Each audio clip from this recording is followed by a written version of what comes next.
Magandang umaga, kumusta po? Narito po ulit ang update natin para sa lagay ng ating panahon ngayong umaga po ng December 3, 2025.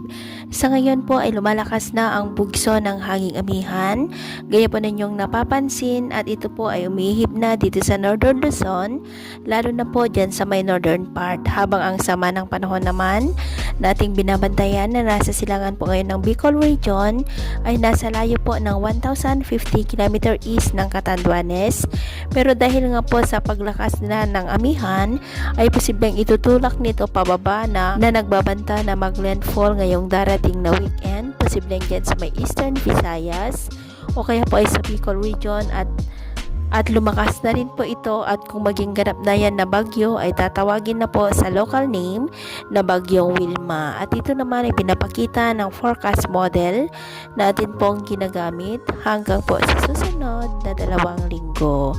At sa lagay po ng ating panahon ngayong madaling araw ay nakakaranas pa rin ng mga isolated rain sa ilang bahagi ng Cagayan, Zambales, Tarlac, Bataan, Metro Manila, Quezon, Batangas, ilang bahagi ng Bicol, Marinduque, Calapan, Northern Palawan, Aklan, Northern Samar, ilang bahagi ng Cebu at Sulu Archipelago.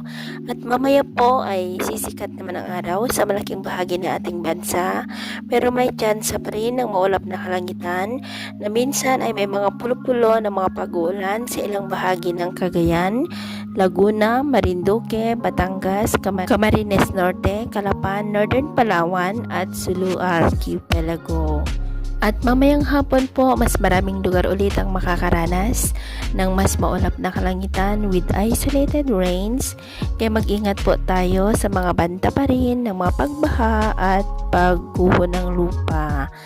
At sa atin naman pong mga baybayin, dahil sa lumalakas ng bugso ng amihan ay maalon na po ngayon sa mga baybayin ng Batanes.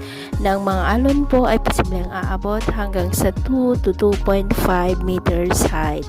Kaya hanggat maaari po ay iwasan na muna natin ang papalaot dyan sa mga may kulay pula para po mas makaiwas sa mga sakunang pangkaragatan. So yun po lang latest update natin sa araw na ito. Ako po muli si James na nagsasabing sa kahit anong pagsubok po na darating sa ating buhay, huwag na huwag po tayong mawawalan ng pag-asa. Thank you and God bless!